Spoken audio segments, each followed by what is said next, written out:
যদি করতো, এটা ওর দলের মানুষ, এই যেটা ছাত্র অধিকার পরিষদ বলেন, ওই যে কোটা আন্দোলন বলেন, এই কোটা আন্দোলন দিয়েই তো সবার উত্থান।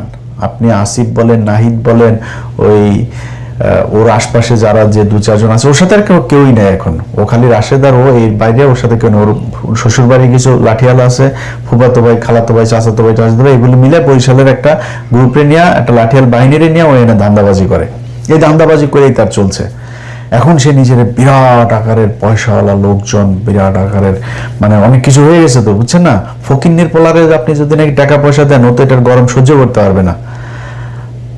এখন যখন কিনা ওর এই টাকা পয়সাগুলো আমরা 2000 কত সাল, এটা 19 সাল, 19 তারপরে 20, ওই সময়টাতে সবচেয়ে বেশি টাকা তাকে দেওয়া হইতো।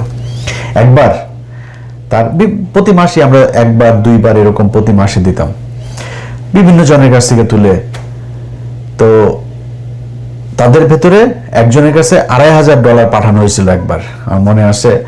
এই টাকা এরকম অনেকে পাঠিয়েছে এখানে, মানে আমেরিকায় যারা আছে আপনি খোঁজ নেবেন, ওই নায়েব আলী, ওই যে মাসুম, এরকম যারা যারা আছে পরিচিত লোকজন যারা আছে, আপনারা তাদের কাছে জিজ্ঞেস করেন, সবাই টাকা দিয়েছে এবং মানুষের কাছ থেকে নিয়ে তারপরে টাকা দেওয়া হয়েছে। আমি যদি দিয়েছি $500, আরেকজনের কাছ থেকে নিয়েছি $500, আর যদি কোনো সময় দেখা গেল $100 আছে, ওকে $100 কত ভাই, 1000 হয়েছে, দান পাঠান, এভাবে টাকা পাঠানো হইতো। সেই টাকা $2000 তাকে পাঠানো, তখন $85, $84, $86 এরকম $1 রেট পাঠানো হইলো। সম্ভবত মনে হয় বাংলাদেশি টাকায়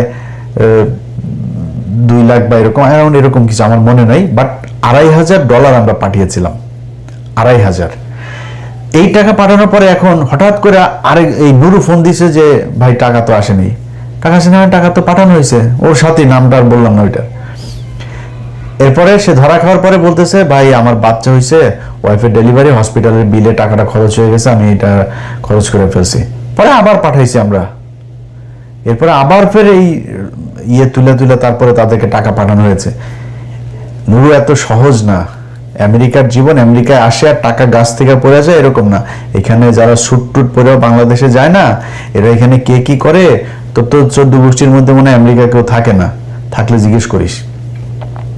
ফকিন্নির বাচ্চা, তুই যে ভাব মারিস এখন, তোর যদি টাকা পয়সা সারা জীবনে যদি তুই বাংলাদেশের সালমান এফ রহমানও হইস, তাও আমরা বুঝবো তুই যে ফকিন্নির পোলা। তোর বাপ চরে থাকতো, তোরা এই কালায়া থেকে যায়, তারপরে তোর থাকার ঘর ছিল না, সেখানে কালায়াতে গিয়ে থাকতে, এটা আমরা জানি। এটা তুই কি ঠিক করতে পারবি? এই কথাগুলো আজকে আনতে চাইনি।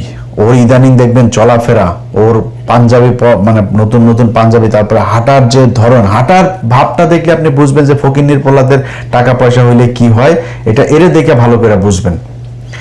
তো তার মূল কাজটা যেটা, সেটা হচ্ছে এখন যেটা হয়েছে, সে মূলত একটা ভাব ধরতে চাচ্ছে, একটা সুশীল একটা ভাব ধরতে চাচ্ছে। মাঝে মাঝে দেখবেন মবের বিরুদ্ধে কথা বলে, মব হচ্ছে এই সে, এরকম কথাবার্তা বলতে দেখতেন না। অথচ ওর এই যে কিছু ওর এই বাউফল, তারপর কি বলে কালায়া মালা, এইসবের কয়েক জায়গার গলা চিপার কিছু পোলাপানে নিয়ে ও এখানে ঢাকা শহরে মাস্তানি করেছে। এই 5 তারিখের বহুত মানুষের, আওয়ামী লীগের লোকজনের ব্যবসা প্রতিষ্ঠান, বাড়িঘর, এগুলো তো কালকে পোস্ট করেছে, আমি করেছি। ও যে কাজগুলি ও করে, এই কাজগুলো আমার উপর দিয়ে চালিয়েছে। তুই নুরু শোন, তোর একটা কথা বলি, তোর কোনো বাপেরে যদি কোনোদিন জানতে পারিস যে ইলিয়াস কোনো ব্যবসা প্রতিষ্ঠানে কোনো কারোর কাছে যায়, তারপরে চাঁদাবাজি করছে, কারোরে তদবির করে করছে, এটা বদলি করা তো পরের কথা, তদবির করছে কিনা তুই এটা খোঁজ নিস, যায় কারোর কোনদিন করছে কিনা। যদি একটা দেখাইতে পারিস, নিজের জুতা দিয়ে নিজের গালে লাগাবো। তুই তোর মতো মনে করিস তুই সবাই রে, সেগুলো কালকে পোস্টে লিখেছে।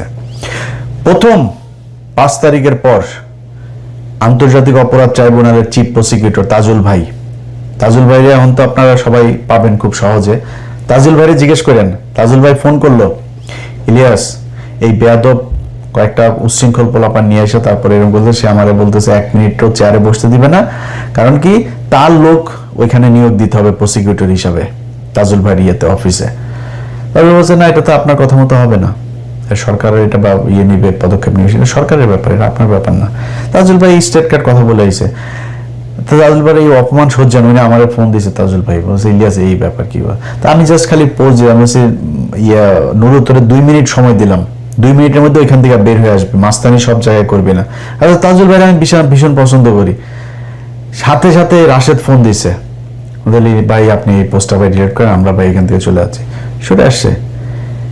আচ্ছা, স্বাস্থ্য মন্ত্রণালয়ের একজন স্বাস্থ্যমন্ত্রী একজন ব্যক্তিগত সহকারী ছিল। সেই ছেলেটা একজন জুলাই যোদ্ধা, তার হাত দিয়ে বহু জুলাই এই যুদ্ধে আহত বহু মানুষকে সে এই সুস্থ করেছে। এইটার কারণেই তাকে এই মন্ত্রীর পিএস বানানো হয়েছিল। সে বহু পোলাপানকে সে রাশিয়া থেকে আপনার এমবিবিএস করেছে, যে কারণে রাশিয়ায় তার অনেক এই মেডিকেলে আপনার অনেক প্রফেসররা ছিল, ভালো ভালো হসপিটাল ছিল, সেগুলি সে চিনত। সে বিভিন্ন রোগীকে নিয়ে গিয়েছে। এমন একজন মানুষকে সে তার একটা তদবির করেছে, তাদের কাছ থেকে আপনার কিছু জিনিস কিনতে হবে, এটা নুরু দিবে, সাপ্লাই দিবে। সে বলছে না ভাই আমি এটা পারবো না। কেন পারবে না? তার বিরুদ্ধে যায় আপনার দুদকের সামনে যায়, তার পোলাপান কয়টা আছে, 50-60 জন কি পোলাপান আছে, এগুলো টাকা পয়সা দিয়ে পারলে আগে বিকাশে টাকা খাইতো, এখন ধান্দাবাজি টাকায় খায়। তো এখন হয়তো সংখ্যা আরো বাড়বে।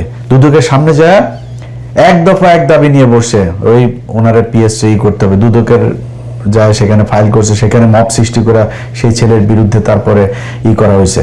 সেই পিএস আমার ফোন দিল, ভাই এই ব্যাপার। আমি সাথে সাথে এটা খোঁজ নিলাম, নিয়ে দেখলাম যে ছেলে খুব ভালো। সে বাইরে তখন দুদকে সে হলো নবাব সিরাজউদ্দৌলার উত্তরসূরি, তার বংশেরই লোক, তার বাপের বিশাল জমিদারি আছে। হ্যাঁ, ওর বাপ থাকতে হইলো বাউফলে, সেই কালাইয়া থেকে তারপরে ওইখানে থাকতে পারেনি, চলে গেছে আপনার একদম চরের মধ্যে। ওই আছে না আপনার খাস জমি, সেই খাস জমিতে সেখানেই বড় হয়েছে, সেখানেই থাকে, সেখানেই তার বাড়ি। এখন সে শ্বশুর বাড়িতে টাকা পয়সা দিয়ে বিকাশে টাকা টুকা দিয়ে ঘর টর করেছে। আর কোথায় কি করেছে, কাতারের ব্যবসা, দুবাইতে ব্যবসা, ভাইদেরকে রেন্টে কারের ব্যবসা করে দিয়েছে, কালিয়া করে তার রেন্টে কারের অফিস আছে, বিশাল এলাহি কারবার। তো সে এখন বিশাল আকারের মানে পয়সাওয়ালা এক বাপের বেটা। মানে ভাবটা এরকম, জন্মগতভাবেই সোনার চামচ মুখে নিয়ে তারপরে সে বড় হয়েছে, তার টাকা পয়সার কখনো কোনো সমস্যা ছিল না। আমাদের ভিক্ষার টাকা তোর পকেটের মধ্যে। সে কালকে পোস্টে লিখেছে, আমরা এখানে আমি কাজ করে খাই, কামলা দিয়া খাই, না তুচ্ছ তাচ্ছিল্য করে খাই, বেটা কামলা দিয়া না, আমেরিকায় মানে যত ধরনের কষ্ট আছে সব কষ্ট করে তারপরে স্ট্রাগল করে তারপরে দেশের জন্য কাজ করেছে। সেই টাকা, সেই কষ্টের টাকা তোরে পাঠাইছি, তোরা আবার সেই টাকা নিয়ে জালিয়াতি করছিস। আমার কথা না, ওর দলের লোকজন তারা বলেছে। প্রতি মাসে প্রবাসীরা এই চাঁদাটা দেয়, আমাদের একটা রিসিট পাওয়ার কথা, কিন্তু আমরা এই রিসিটটা পাই না। প্রতি মাসে আমরা রিসিটের জন্য এই আলোচনা হয়, অর্থ কমিটির হিসাব নিয়ে আলোচনা হয়, কিন্তু অর্থ কমিটি কোনো মাসেই স্বচ্ছ একটা হিসাব আজ পর্যন্ত দাঁড় করতে পারে নাই। এই বক্তব্যের পরে আবার যখন এই দলের ভেতরে গ্যাঞ্জাম শুরু হওয়ার পরে সে একটা টক শোতে গিয়েছিল, ওই যে খালিদ মহিউদ্দিনের। সেই টক শোতে যাওয়ার পর তার এই প্রশ্ন করা হয়েছে যে আপনি টাকা পয়সা হিসাব দেন না, আপনি ইচ্ছা মতো বিকাশের টাকা টুকা নিয়ে সব ভাঙেন। তখন সে বলেছে কি যে আমি অর্থ কমিটি নাকি সব জানে, সে কিছু জানে না। আপনি প্রবাস থেকে কি পরিমাণ টাকা পেয়েছেন গণ অধিকার পরিষদের জন্য? সেটা আমাদের অর্থ কমিটি এবং অডিট কমিটি বলতে পারবে, কারণ এটা তো আমি জানি না, অর্থ কমিটি এবং অডিট কমিটি বলতে পারবে। আসসালামু আলাইকুম নূর ভাই। আপনি যেহেতু সেন্ডার, আপনার অ্যাক্সেসটা বেশি থাকবে, তো আপনি প্রয়োজনে যদি না হয়ে থাকে তাহলে চাইলে উপরের যে ডাচ বাংলা ব্যাংকের অ্যাকাউন্টটা দিলাম ওইটাতে একটু পাঠাতে পারেন। আমাদের তো কালকে প্রোগ্রাম, টাকা পয়সা তো কালকেই লাগছিল, আপনি একটু দেখেন। যখন এটা নিয়ে একটু আলোচনা শুরু হয় তখন নূর ভাই বলে এই সামনের মাসে তোমরা সঠিক হিসাবটা নিয়ে আসবে। এখানে আলোচনা থামিয়ে দেওয়া হয়, তারপর থেকে আলোচনাটা আগায় না। এইভাবেই অর্থ কমিটি চলতেছে, কোনো স্বচ্ছতা অর্থ কমিটির আজ পর্যন্ত এই 1.5 বছরে আমরা সঠিক হিসাব পাই নাই। ও চুরি করতো, এটা ওর দলের মানুষ। এই যেটা ছাত্র অধিকার পরিষদ বলেন, ওই যে কোটা আন্দোলন বলেন, এই কোটা আন্দোলন দিয়েই তো সবার উত্থান। আপনি আসিফ বলেন, নাহিদ বলেন, ওই ওর আশপাশে যারা যে 2-4 জন আছে ওর সাথে আর কেউই নেই এখন, ও খালি রাশেদ আর ও, এর বাইরে ওর সাথে কেউ নেই। ওর শ্বশুর বাড়ি কিছু লাঠিয়াল আছে, ফুফাতো ভাই, খালাতো ভাই, চাচাতো ভাই, টাচাতো ভাই, এগুলো মিলে বরিশালের একটা গ্রুপে নিয়ে, একটা লাঠিয়াল বাহিনীরে নিয়ে ও এনে ধান্দাবাজি করে। এই ধান্দাবাজি করেই তার চলছে। এখন সে নিজের বিরাট আকারের পয়সাওয়ালা লোকজন, বিরাট আকারের মানে অনেক কিছু হয়ে গেছে তো, বুঝছেন না? ফকিন্নির পোলারে আপনি যদি নাকি টাকা পয়সা দেন, ও তো এটার গরম সহ্য করতে পারবে না। এখন যখন কিনা ওর এই টাকা পয়সাগুলো আমরা 2000 কত সাল, এটা 19 সাল, 19 তারপরে 20, ওই সময়টাতে সবচেয়ে বেশি টাকা তাকে দেওয়া হইতো। একবার তার প্রতি মাসে আমরা 1-2 এরকম প্রতি মাসে দিতাম বিভিন্ন জনের কাছ থেকে তুলে। তো তাদের ভেতরে একজনের কাছে $2500 পাঠানো হয়েছিল একবার, আমার মনে আছে। এই টাকা এরকম অনেকে পাঠিয়েছে এখানে, মানে আমেরিকায় যারা আছে আপনি খোঁজ নেবেন, ওই নায়েব আলী, ওই যে মাসুম, এরকম যারা আছে পরিচিত লোকজন যারা আছে, আপনারা তাদের কাছে জিজ্ঞেস করেন, সবাই টাকা দিয়েছে এবং মানুষের কাছ থেকে নিয়ে তারপরে টাকা দেওয়া হয়েছে। আমি যদি দিয়েছি $500, আরেকজনের কাছ থেকে নিয়েছি $500, আর যদি কোনো সময় দেখা গেল $100 আছে, ওকে $100 কত ভাই, 1000 হয়েছে, দান পাঠান, এভাবে টাকা পাঠানো হইতো। সেই টাকা $2000 তাকে পাঠানো, তখন $85, $84, $86 এরকম $1 রেট পাঠানো হইলো। সম্ভবত মনে হয় বাংলাদেশি টাকায় 2 লাখ বা এরকম অ্যারাউন্ড এরকম কিছু, আমার মনে নাই। বাট $2500 আমরা পাঠিয়েছিলাম, 2500। এই টাকা পাঠানোর পরে এখন হঠাৎ করে আরেক এই নুরু ফোন দিছে যে ভাই টাকা তো আসেনি, টাকা তো পাঠানো হয়েছে, ওর সাথে নামটা আর বললাম না ওইটা। এরপরে সে ধরা খাওয়ার পরে বলতেছে ভাই আমার বাচ্চা হয়েছে, ওয়াইফের ডেলিভারি, হসপিটালের বিলে টাকাটা খরচ হয়ে গেছে, আমি এটা খরচ করে ফেলছি। পরে আবার পাঠাইছি আমরা, এরপরে আবার ফের এই তুলে তারপরে তাদেরকে টাকা পাঠানো হয়েছে। নুরু এত সহজ না, আমেরিকার জীবন, আমেরিকায় আসে আর টাকা গাছ থেকে পড়ে যায় এরকম না। এখানে যারা স্যুট টুট পরেও বাংলাদেশে যায় না, এরা এখানে কে কি করে, তোর তো 14 গোষ্ঠীর মধ্যে মনে হয় আমেরিকা কেউ থাকে না, থাকলে জিজ্ঞেস করিস।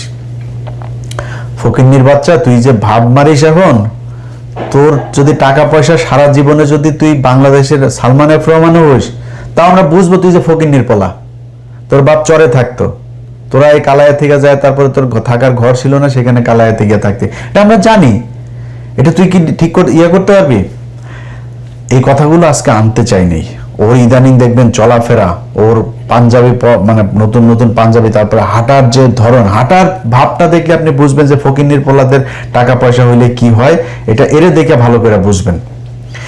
তো তার মূল কাজটা যেটা, সেটা হচ্ছে এখন যেটা হয়েছে, সে মূলত একটা ভাব ধরতে চাচ্ছে, একটা সুশীল একটা ভাব ধরতে চাচ্ছে। মাঝে মাঝে দেখবেন মবের বিরুদ্ধে কথা বলে, মব হচ্ছে এই সে এরকম কথাবার্তা বলতো, দেখতেন না? অথচ ওর এই যে কিছু ওর এই বাউফল, তারপর কি বলে কালায় মালায় এইসবের কয়েক জায়গার গলা চিপার কিছু পোলাপানে নিয়ে ও এখানে ঢাকা শহরে মাস্তানি করেছে। এই 5 তারিখের বহুত মানুষের, আওয়ামী লীগের লোকজনের ব্যবসা প্রতিষ্ঠান, বাড়িঘর, এগুলো তো কালকে পোস্ট করেছে, আমি করেছি। ও যে কাজগুলি ও করে, এই কাজগুলো আমার উপর দিয়ে চালিয়েছে।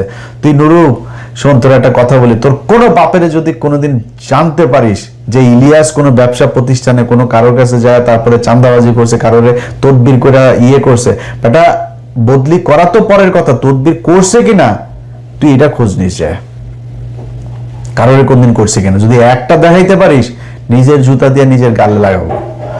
তুই তোর মতো মনে করিস তুই সবাই রে, সেগুলো কালকে পোস্টে লিখেছে। প্রথম 5 তারিখের পর আন্তর্জাতিক অপরাধ ট্রাইব্যুনালের চিফ প্রসিকিউটর তাজুল ভাইরে এখন তো আপনারা সবাই পাবেন খুব সহজে। তাজুল ভাইরে জিজ্ঞেস করেন, তাজুল ভাই ফোন করলো, ইলিয়াস এই বেয়াদব কয়েকটা উচ্ছৃঙ্খল পোলাপান নিয়ে এসে তারপরে এরকম বলতে, সে আমারে বলতেছে 1 মিনিটও চেয়ারে বসতে দিবে না, কারণ কি তার লোক ওইখানে নিয়োগ দিতে হবে প্রসিকিউটর হিসাবে তাজুল ভাইয়ের ইয়েতে, অফিসে।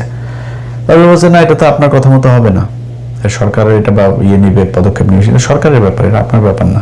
তাজুল ভাই স্টেট কার্ড কথা বলে আইছে। তাজুল ভাই এই অপমান সহ্য নয়, আমার ফোন দিয়েছে তাজুল ভাই, বলছে ইলিয়াস এই ব্যাপার কি।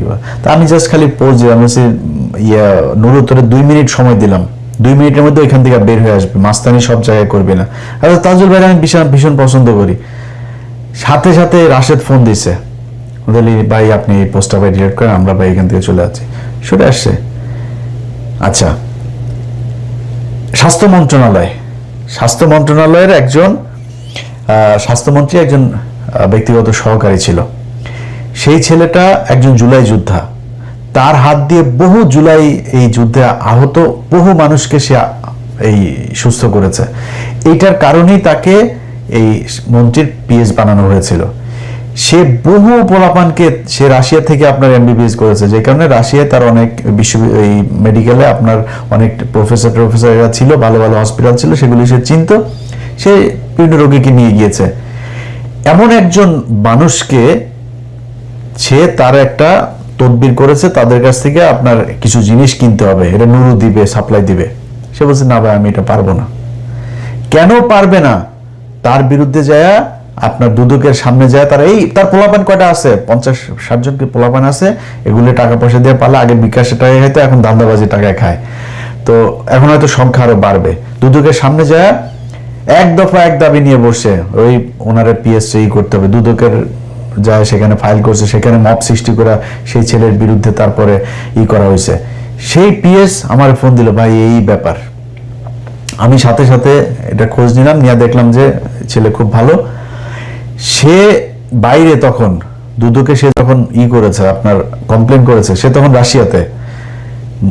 এই নুরু বলেছে দুদককে যে সে রাশিয়া পালিয়ে চলে গিয়েছে, অথচ নুরু তখন একজন রোগী, খুব সিরিয়াস একজন রোগী। আপনাদের মনে আছে যে যার ওই যে মুখ দিয়ে আপনার এই নাকটাকে গুলো সব যে একদম হয়ে গিয়েছিল আর কি, বিকৃত হয়ে গিয়েছিল। সেই ছেলেকে সে ওইখানে ট্রিটমেন্ট নিয়ে দিতে গিয়েছে। সেই ছেলেরও বক্তব্য আমাকে পাঠিয়েছে, শোনেন আপনারা। আমি শ্রীকন্তন্দ্র ভগবান এমডিদি সবাইকে দাদা নমস্কার ও রুচি ভাগবতদের আসসালামু আলাইকুম। এই জুলাই আন্দোলনে শুরু হওয়া 5 আগস্টে সফল আহতদের নিয়ে যে গাছপার কাজ করেছেন, সেই গাছপার হচ্ছেন স্বাস্থ্য উপদেষ্টা নূর ব্যক্তিগত কর্মকর্তা ডাক্তার ওয়াহিদুল হাসান। তিনি এপিসিতে রাশিয়া আমার ছাত্র গিয়েছিলেন 1930 জন্য। তো আমি এখন শুনতে চাচ্ছি ওনার নামে অনেক মিথ্যা গুজব ছড়াচ্ছেন, উনি নাকি কোটি কোটি টাকা রাশিয়া সরকার করেছেন। আরও শুনতে চেয়েছি উনি নাকি বাংলাদেশে আর দেন না। তো আমি তো দেখছি এখন উনি বাংলাদেশে আছেন। কিছু কিছু শুদ্ধভাবে থাকেন যারা মিথ্যা অপবাদ ছড়াচ্ছেন। আমি তাই এসব দেখতে চাই যে তারা একজন মানুষকে কাটতি থেকে বরখাস্ত করা দেয় গেল থেকে ঠিকমত খোঁজ নিয়ে খাটতে, কারণ এই সবজি কিছু না দেন তাহলে এটা আমাদের দেশের জন্য খুবই দুঃখজনক। এমনকি আসাম নজরুল ভাই অনেক ভালো মানুষ, তিনি আমার সাথে ছিলেন প্রায় 2 মাসের মতো। সেখানে আমি দেখি কি উনি অনেক ভালো মানুষ। আচ্ছা, এরপরে হলো তার এলাকার আপনার কালাইয়া, সেখানে আপনার গলাচিপায়, সেখানে আপনার করছে গলাচিপাতে ওইখানকার ইউএনও ছিল। সেই ইউএনওর কাছ থেকে 72 লক্ষ টাকা একদম 5 তারিখের পরপরই 72 লাখ টাকা খেয়ে দিছে। সেই খাওয়ার আবার একটা কঠিন কৌশল করে তারপরে সে খাইছে। ওই লোক আওয়ামী লীগের লোক, তারা বলছে আপনারা আমি রাখবো, আমি কি পাবো। তখন সে একটা সিস্টেম করছে যে নুরুকে সংবর্ধনা দিবে। এই সংবর্ধনার কথা বলে 72 লাখ টাকা খরচ করছে একটা সংবর্ধনার পিছনে। এটা সেই ইউএনের সেই ইয়ের মধ্যে এখনো পর্যন্ত আছে। অতএব সেইখানে যখন 72 টাকা খরচ করতে হলে তো একটা হিসাব খরচটাও দেখাইতে হবে। প্যান্ডেল করছে, বিশাল এক প্যান্ডেল। এই যে প্যান্ডেল আপনারা দেখতেছেন, এইটা লোকজন নাই, খালি জায়গা। নুরু যায় থাকবে, 1 রাত থাকবে। 1 রাতের জন্য একটা এসি কেনা হয়েছে। সেই এসি রুমের মধ্যে নুরু থাকবে। নুরুর বাপ তো হইল গিয়ে জমিদার, নুরু জীবনে তো এসি ছাড়া ঘুমায় নেই। নুরুর জন্য এসি কিনতে হয়েছে 1 রাতের জন্য। এই এসি মিসি কিনা আমার কাছে ওই পুরো এই কাগজ আছে, এই যে তালিকা দেখছেন, এই বিভিন্ন নামে দেখায় টোটাল প্রায় 73 লাখ টাকা সে এখান থেকে উঠাইছে। এই টাকাটা পুরা নুরু মেরে দিছে। এইভাবে সে এই 5 তারিখের পর থেকে পুরা সময়টাতে সে আপনার নানান ধরনের টাকা লুটপাট করছে। তো এই ফকিন্নির পোলার আপনার পা থেকে মাথা পর্যন্ত পুরাটাই দুর্নীতি, অনিয়ম, মানুষের টাকা আত্মসাৎ, এটাতে ভরা। সে জীবনে কোনোদিন আওয়ামী বিদ্বেষী ছিল না, সে আওয়ামী বিরোধী জীবনে কখনো ছিল না। তার রক্তের মধ্যে আওয়ামী লীগ। তার বাবার একটা বক্তব্য আপনারা শুনেন, তার বাপ তারে নিয়ে কি বলে। প্রধান রাজনৈতিক দেশ ছিল বঙ্গবন্ধু শেখ মুজিবুর রহমান। এটা যদি আমি বলি যে সে ছিল না, তাহলে আমি ভুলের রাজ্যে বসবাস করি। আদার্স এখন বাংলাদেশে বঙ্গবন্ধুর পর দ্বিতীয় নেতা বিভিন্ন আপনাদের কাছে আরেকটা কথা বলি, আমি এখান থেকে বিদায় নেব। বিএনপি কিন্তু রাজনীতি করিয়া এই দেশ, তারপরে জাতীয় পার্টি কি রাজনীতি করিয়া ক্ষমতায় আছে? কি বলেন? জাতীয় পার্টিও রাজনীতি করে আসে নাই, বিএনপিও রাজনীতি করে আসে নাই, বঙ্গবন্ধু রাজনীতি করে আসে। আবার প্রত্যেকের দোয়া সে এখন জাতীয় নেতা। তার সামনে বাংলাদেশে এখন জাতীয় নেতা আর নাই। মনে মনে কলা খায় অনাগো নেতা, তার সাথে দয়ালু যোগাযোগ করে তারেক রহমান। ওরা এখানে বইলা ছোলা কলা খায়। তার এলাকার আরেকজন আছে, সেও তার আত্মীয়, সেও ওইখানকার আওয়ামী লীগের পদে ছিল। সেই লোক তাকে হইল গিয়া এই গলা চিপার আপনার বানাইছে, বাউফলের আপনার শেখ মুজিব বানাইছে। শুনেন তার বক্তব্য। যিনি এই সারা বিশ্বে যাকে চেনে তিনি হলো নূর ভাই। আমি সর্ববিশ্বাস ইউনিয়নের 1 নং ওয়ার্ডবাসীকে বলতে চাই, ধর্মাত নির্বিশেষে গোপালগঞ্জ আমাদের শেখ হাসিনার বাড়ি, সেখানে অন্য কোনো গান নাই, শুধু গান হলো একটা নৌকা। আমাদের এই 10 মিনিট গলা চিপা আমরা তরে ভর দেবো না, আমরা ভর দেবো চরে। আমাদের গান হলো একটা, সেটা হলো সর্ববিশ্বাস ইউনিয়ন তৃতীয় গোপালগঞ্জ নামে পরিচিত। আপনারা তার শেখ হাসিনার সাথে যেদিন সে কিনা ওই যে ভিপি নির্বাচিত হয়, ভিপি নির্বাচিত হওয়ার পরে শেখ হাসিনার সাথে তো নিশ্চয়ই আপনারা তার বক্তব্যগুলো শুনছেন। আমি আজকে আবারও আপনাদেরকে শোনাই, এটা হয়তো অনেকেই মিস করে গেছেন। সেখানে বক্তব্যটা আগে আমরা শুনে আসি। আমিও যেটা বলেছি যে আমি ছাত্রলীগের কর্মী ছিলাম না, শুধু ছোটখাটো একটা নেতাও ছিলাম, হলের পোস্টেড ছিলাম। আর আমি বিভিন্ন প্রোগ্রামে গিয়েছি, আমি দেখেছি নেত্রীকে ঢাকা মেডিকেল যখন বার্ন ইউনিটে বিএনপির আন্দোলনের সময় যখন আছে বিভিন্ন অকারেন্সগুলো ওঠে, তখন তিনি গিয়েছেন। আমরা রাস্তার পাশে দাঁড়িয়েছি, তাকে দেখেছি গাড়ির কালো গ্লাস থেকে, স্পষ্ট দেখতে পাইনি, টিভিতে দেখেছি। আর আজকে দেখার পর আমি অনেকক্ষণ চেয়ে রয়েছি। আমি 2.5 বছর বয়সে আমার মা মারা যায়, আর আমার ছোট ভাইকে এখানে এসেছে, ওর বয়স ছিল তখন 1 বছর। আমার মায়ের এটা আমি যতটুকু মনে করতে পারি, আমি সেটা খুঁজে পেয়েছিলাম আমার প্রাইমারির একজন শিক্ষিকার মধ্যে, আমি যেই প্রাইমারিতে পড়েছি। আর আজকে আমি মাননীয় প্রধানমন্ত্রী এতদিন টিভিতে আমি ওভাবে দেখতে পাইনি, কিন্তু আজকে দেখে আসলে আমার মনে হয়েছে যে তার মধ্যে আমার মায়ের চেহারাটা আমি কিছুটা দেখতে পেয়েছি। এরকম একটা জিনিস হচ্ছে, সেজন্য অনেকে আসলে বিভিন্ন উপাধিতে বলে থাকেন। আর আমরা একটা জিনিস দেখেছি যে আসলে তিনি প্রধানমন্ত্রী হিসেবেও, আমি বলবো না তিনি প্রধানমন্ত্রী, তিনি সবার প্রধানমন্ত্রী, তারপরেও তার কিছু স্পেশাল আসলে ক্যারেক্টার যেটা আমরা দেখেছি, যে কখনো ছোট শিশুকে কোলে নিয়ে মানে একদম সিম্পল একজন যে নারীর যে ভূমিকা, সেই ভূমিকা অবতীর্ণ।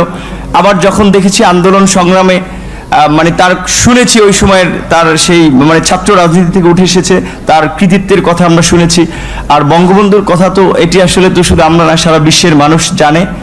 আর তার সুযোগ্য কন্যা যদিও শেখ রেহেনা আপা আমরা রয়েছে, কিন্তু এটি তো আমরা মানে সবার মধ্যে সব গুণ এককভাবে থাকে না, কিন্তু আপা আমরা মনে করি যে আসলে যেটা বঙ্গবন্ধুর মধ্যে অনেকে বলে যেটা ছিল, তার পুরোটা মনে হয় যে আমাদের নেতৃত্ব পেয়েছেন। আমার আপার প্রতি অনুরোধ থাকবে যে আসলে অনেকে, যেটা আমি আপা বলতে চাইনি, কারণ আমি আসলে মানে মায়ের ওই জায়গাটাকে তাকে দেখতে চেয়েছিলাম, কিন্তু সবাই ছাত্রলীগ আমিও যেহেতু করেছি সবাই আপা আপা বলে, এই জন্য আমার মুখ থেকে ঘটনাটা বের হয়েছে যে আমার ছাত্রলীগের ভাই বন্ধুরাও কেন যেন আমাকে আসলে জামাত শিবির বানানোর জন্য তারা খুব একটি অপপ্রচার করেছিল। তাদের ছাত্রলীগের এতগুলো এরকম একটা পোস্টে থাকা অবস্থায় আপনারা দেখেছেন যে আমার পরিবারের, আমি আশা করি যে মাননীয় প্রধানমন্ত্রীর কাছে আমার পরিবারের সকলের মোটামুটি একটা তথ্য আছে, সেখানে দেখেছেন যে আমার পরিবার আসলে মানে পুরো পরিবারে ছিল আওয়ামী ব্যাকগ্রাউন্ডের। কিন্তু আসলে আমি অনেক কথাই বলতে চেয়েছিলাম, কিন্তু আবেগ ভালোবাসায় অনেক কিছুই ভুলে যাচ্ছি। জয় বাংলা, জয় বঙ্গবন্ধু। আর আমি প্রধানমন্ত্রীর অনেকটা প্রোটোকল, এই কারণে আমি অনেকটা আমার একটু ইচ্ছা ছিল যে বঙ্গবন্ধু শেখ মুজিবুর রহমানকে কখনো তো দেখিনি, তার কথা শুনেছি। আর তার গান যেটি আমি ক্লাস 5-এ একটা গান খুব ভালো লেগেছিল, আমাদের স্কুলের মাঠে মুক্তিযোদ্ধা সংসদ সন্তান কমান্ডের আয়োজনে একটা প্রোগ্রাম ছিল, ওখানে এরকম একটা গান ছিল, যদি রাত পহলে শোনা যেত বঙ্গবন্ধু মরেনি, তার আমরা পেতাম জাতির পিতা বিশ্বপিত মহান নেতা, এরকম একটি গান। আর বঙ্গবন্ধুর প্রেমেতে সবাই পড়েছে। আর আমার যেহেতু আমি বলেছি আমার মাকে আমি সেই 2.5 বছর বয়সে হারিয়েছি, আমাদের প্রথমে আমার ইচ্ছা ছিল যে আমি মাননীয় প্রধানমন্ত্রীকে, যেমন ভারতের নরেন্দ্র মোদী আমরা দেখেছিলাম মাননীয় প্রধানমন্ত্রী যখন গিয়েছেন কোনো রকম প্রোটোকল ব্রেক করে তিনি তাকে ওয়েলকাম জানিয়েছিল, আমার একটা ইচ্ছা ছিল তাকে মানে একদম ঝটিকা আগে তাকে সালাম করাটা, কিন্তু আমি ভাবছি তার পিছনে যেহেতু তার নিরাপত্তা রক্ষীরা রয়েছে সেটা বিঘ্ন ঘটবে কিনা, এই জন্য আমি যাইনি। আমি একটু প্রধানমন্ত্রী আপনাকে একটু, যেহেতু আমার মা নাই, আমি বলেছি আমার সেই মাতৃত্বের ছায়াটা আমি দুজনের ব্যক্তির মধ্যে খুঁজে পেয়েছি, সেটা আমার শিক্ষিকা এবং হচ্ছে আপনি, আমি একটু আপনাকে সালাম করতে চাই।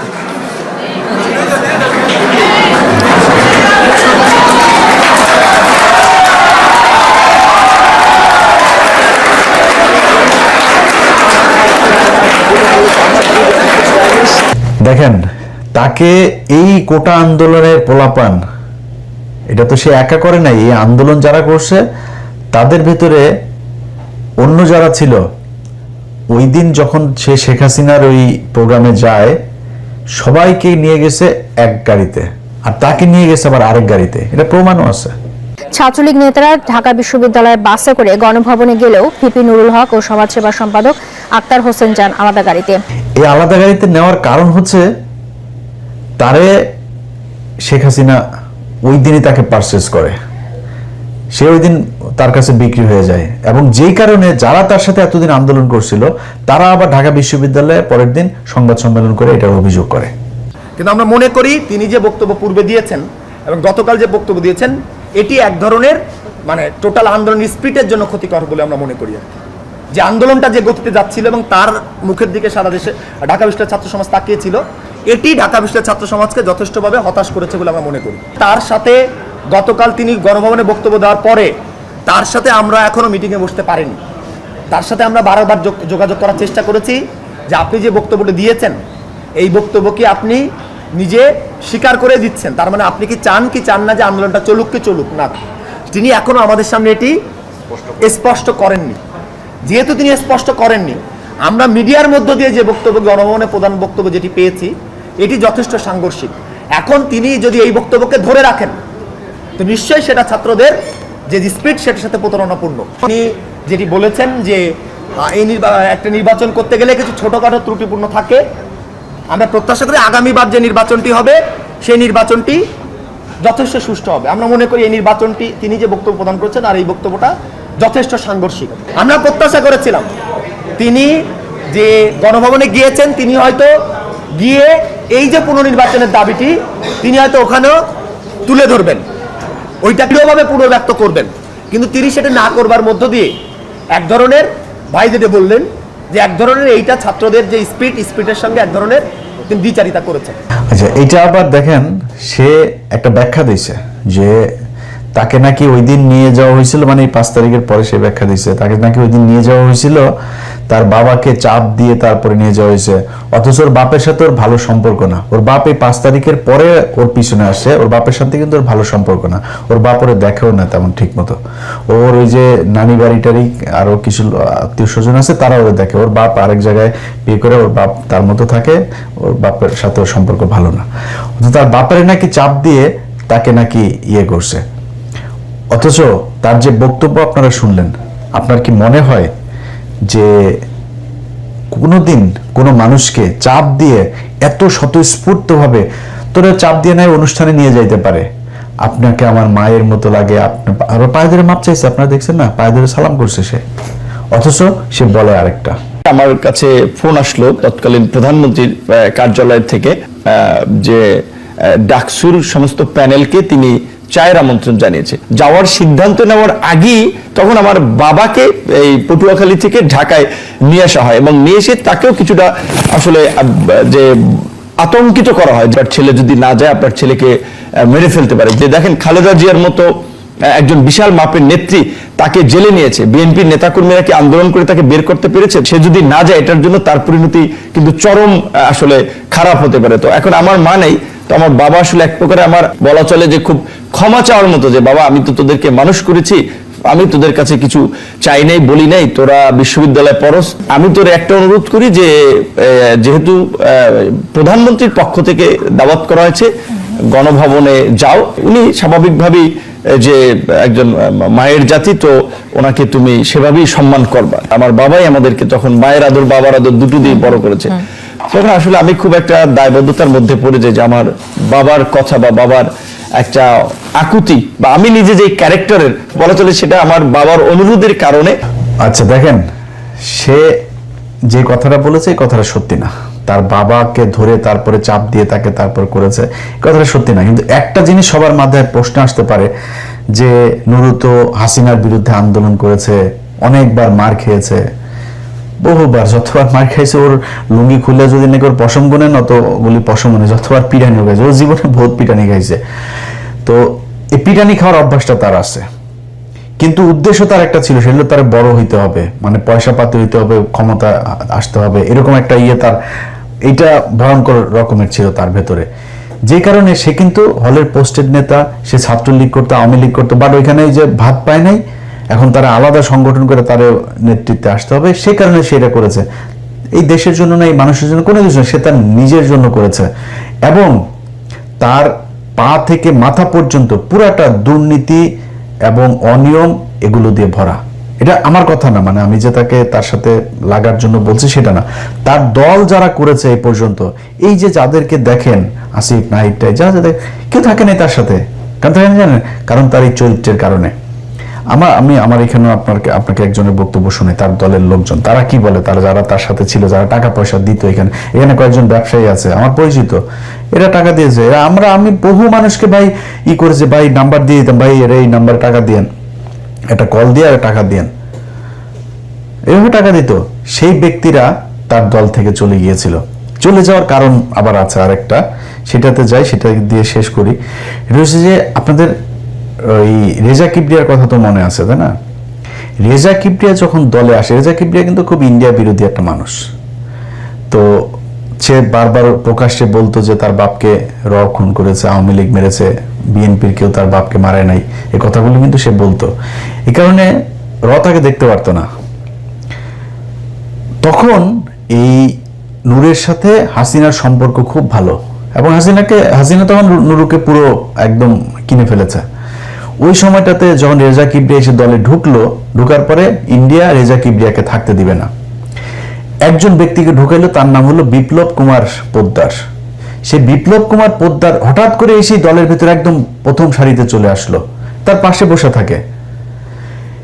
এই লোকটা যখন আসলো, আসার পরে রেজা কিবরিয়াকে বাদ দিয়ে দিবে। যখন রেজা কিবরিয়াকে বাদ দিয়ে দিবে বলছে, তখন আবার আমরা একটু রিয়েক্ট করলাম যে আপনারা এটা বাদ দিচ্ছেন কেন? এটা বাদ দেওয়ার পরে ওর দলের ভেতরে কিছু মানুষজন ওর থেকে বের হয়ে গেলে, এখানকার আমার পরিচিত কিছু ব্যবসায়ী আরো বের হয়ে যাবে, এবং এরা তখন বললো যে আমরা ওরা টাকা পয়সা দিব না, আমরা আগে টাকা পয়সার হিসাব চাই। এই টাকা পয়সার হিসাব যখন চাইছে, সে টাকা পয়সার হিসাব দিবে না, টাকা পয়সার হিসাব তার কাছে নাইও, সে দিতে পারবেও না। তো তারা করলো কি, তারা দল থেকে বের হয়ে গেল, এবং তারা সরাসরি অভিযোগ করেছে এই অভিযোগগুলো। এনিওয়ে, আমি ওনাকে প্রতি মাসে আমি টাকা দিতাম দলের জন্য, কিন্তু ওনার নামে, ওনার অ্যাকাউন্টে, ওনার বিকাশ নম্বরে আমি টাকা দিতাম। সো এটা আজ থেকে আমি আর দিব না। এমনকি আমি ওনার সাথে কোনো দল করব না, এই দলের মধ্যে আমি নাই।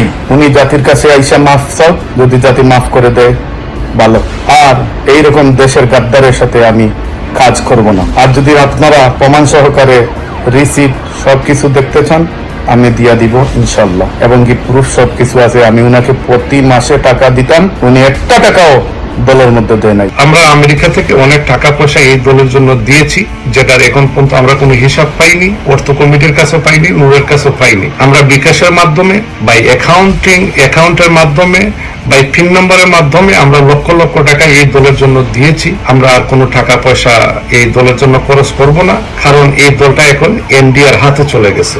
আর সদস্য সচিব এটাই করতেছে, এনডিআর রয় ওনাকে যে মেসেজটা দিতেছে এটাই উনি করতেছে। আপনারা দেখেন যে উনি ডক্টর রেজা কিবরিয়া ওনাকে বের করার ফায়তারা উনি করতেছে, আসলে উনি করতেছে না, এটা রোর মাধ্যমে হয়েছে, কারণ রেজা কিবরিয়া এগেনস্ট অফ র। আচ্ছা, খালি রয়ের বিষয়টাই না, তার সাথে আবার মুসাদের বিষয়টাও কিন্তু এখানে আসছে, তাদের সাথেও সে দেখা করছে এবং সে তার লোকজন যাদের টাকায়, যাদের প্লেনের ভাড়ায় সে ওখানে গেছে তাদেরকে পর্যন্ত রাখে নাই, সে গোপনে যায় মুসাদের সাথে ওই যে মেহেন্দি সাফাদির সাথে দেখা করে আসছে, সেটা তার দলের লোকজন বলছে। মিটিং এ ছিলেন কতক্ষণ আপনি মেহেন্দির সাথে? 40-45 মিনিট। ছবি তুলে নেই মেহেন্দির সাথে? একটা তোলা হয়েছিল আমাদের। হ্যাঁ, ওইটা আমাকে দিবেন, ওইটা আমি ড্যানিয়েলকে পাঠাবো, ড্যানিয়েলকে আপনার নাম্বার দেব, আমি বলবো যে আমাদের লোক, ঠিক আছে? ড্যানিয়েল আপনার সাথে ফোন দিবে। He was meeting with Safadi about this issue, and there was other meeting took place, I think, in Dubai, in Qatar, in India. Mehendi and সাফাদির সাথে আমার মিটিং হয়েছে, আমার বৈঠক হয়েছে, আমার কথা হয়েছে, আমার আলোচনা হয়েছে, তো তাতে কি হয়েছে? 11 ডিসেম্বর উনি আমাকে এসএমএস করে জানালেন যে জীবন ভাই 16-17 তারিখ যদি আপনি ফ্রি থাকেন তাহলে আমরা উমরার উদ্দেশ্যে মক্কা চলে যাব, সেখান থেকে হজ করে আমরা আমাদের এই সাংগঠনিক কার্যক্রম শুরু করব। আমি বললাম ঠিক আছে, আমরা চলে যাবো, সমস্যা নেই। তো যখন তারিখটা কাছাকাছি আসলো তখন আমাকে তিনি 19 তারিখে ফোন দিলেন, বললেন জীবন ভাই আমি চলে যাচ্ছি, একজন ভালো ডোনার পাওয়া গেছে যে কিনা আমার টোটাল ফেয়ারটা বেয়ার করবে। তখন আমাকে বললেন আমার তো কিছু অ্যাপয়েন্টমেন্ট আছে, যেহেতু আমরা একসঙ্গে যাচ্ছি আপনাকে বলা উচিত, এখানে আমার মুসাদ সহ বিভিন্ন গোয়েন্দা সংস্থার সঙ্গে দেখা হবে, আমাদের একসঙ্গে যেতে হবে। তো আমি ওনাকে স্ট্রেট বলে দিয়েছিলাম ওই সময় যে জি না, আমরা তো হজ করতে যাচ্ছি, এই মুহূর্তে আমি এই ধর্মীয় অনুভূতি এবং রাষ্ট্রীয় বিরোধী কোনো কাজ কর্মকাণ্ডে অংশগ্রহণ করবো না, আপনি কাতার চলে যান আর আমি মক্কা চলে যাই। তখন উনি কাতারে প্রবেশ করলেন আর আমি মক্কার উদ্দেশ্যে রওনা করলাম। আমি মক্কায় 18 দিন থাকার পর উনি মক্কা যখন আসলেন তখন আমার সঙ্গে দেখা ওনার হয় নাই।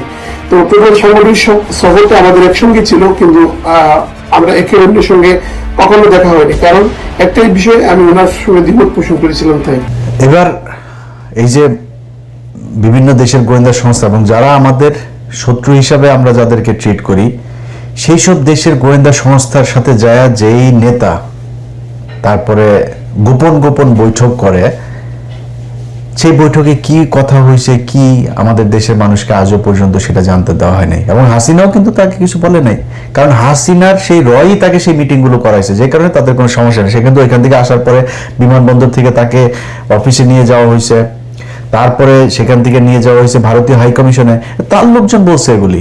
দুবাইতে এসে যে মেহেন্দি সাফাদির সাথে মিটিং করলেন, প্লাস ওইখান থেকে যাওয়ার পর বাংলাদেশে এনডিআর বা গোয়েন্দা বা হাই কমিশনারের সাথে মিটিং করলেন, এটা কিন্তু আমাদের দলের জন্য কাম্যকর নয়।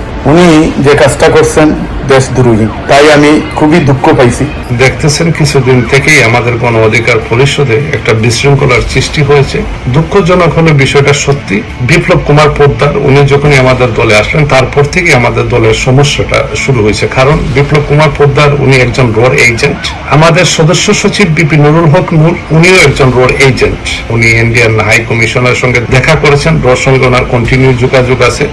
উনি ডাম বাম কিছু বুঝতেছেন না, উনি যা ইচ্ছা তাই করতেছে। এটার একমাত্র কারণ হয়েছে ওনার যে মিশনটা, যে ওনার মিশনটা না, রোর যে মিশনটা, এই মিশনটাইকে কিন্তু উনি কমপ্লিট করতেছে। এই হচ্ছে নুরুর আসল চরিত্র। এবার বাকিটা আপনাদের। নুরু এখন মন্ত্রী হয়ে গেছে, মন্ত্রী এসে নিজের মনে করছে সে কুয়ার ব্যাংক, সে এটা মনে করারই বিষয়, বাট দিন এটাই শেষ না। নুরু, তোমার কপালে ওই আগে যেরকম খাইতে না, ওই জিনিস তোমার কপালে আরো বহুত আছে। ওই যে গলা চিপার লোকজনই তোমারে খাইয়ে দেবে। বিএনপির লোকজনের সাথে তোমার এখন হালকা পাতলা বাদে না, হালকা পাতলা না, ভারী ভারী খাওয়া খাওয়া তুমি সামনে। আল্লাহ যদি বাঁচায় রাখে এগুলো দেখবো। তো শেষ করার আগে খালি তোমার একটা জিনিস বলে রাখি, যে তুমি আমার নিয়ে যখন কথা বলবা না, তো তুমি হিসাব করবা, হ্যাঁ, যে তুমি কারে নিয়ে কথা বলতেছো। ধরো কথাটা তুমি আমার টাকা পয়সা নিয়ে কথা বলবা, আমার বাপের কি আছে ওইটাকে একটু খোঁজ নিবা, হ্যাঁ, আমার কি আছে, আমার করে টাকা আছে সেটা আবার খোঁজ নিবা। মানে আমি তো এখানে কাজ করি, তাই না, আমার কাজ করার মধ্যে আমার তো হাজার হাজার কোটি টাকা নেই, কিন্তু যেটুকু আছে সেটা আমার কাজ করে তারপরে যতটুকু আমি উপার্জন করছি ওইটা কতটুকু আছে, তুমি কি কাজ করো ওইটা একটু হিসাব করবা।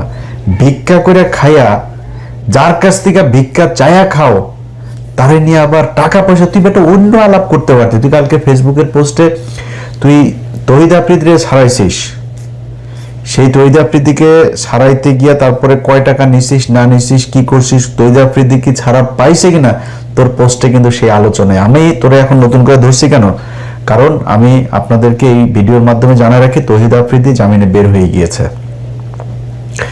তাকে খুব সুকৌশলে দেশ থেকে বের করে, আমি জানি না সে দেশ থেকে বের হইতে পারছে কিনা, বা তাকে সুকৌশলে দেশ থেকে বের করার চেষ্টা চলছে। এই নুরু করেছে সবকিছুর একদম অর্গানাইজ করেছে এই নুরু। আপনাদের দেশবাসীর কাছে আমি আজকে ভিডিওতে বলে গেলাম, আমার এই ভিডিও থাকবে, আপনারা জানতে পারবেন, এই দেশের মিডিয়ার কাছে জানতে পারবেন, নাহলে আমি কনফার্ম হয়ে একদম তথ্য সহ আপনাদেরকে জানাই দিব। আপনারা এই 2-4 দিনের ভেতরেই বাংলাদেশের মিডিয়াতে জানবেন যে তহিদ আফ্রিদির জামিন হয়ে গিয়েছে। কিন্তু জামিনটা আসলে হয়ে গিয়েছে, সে বের হয়ে গিয়েছে, এটা নুরু করেছে, এই জন্য ওরা আমি ধরছি এবার। সো তুই টাকা পয়সা নিয়ে তারপরে ধান্দাবাজি করিস, আর আমি এই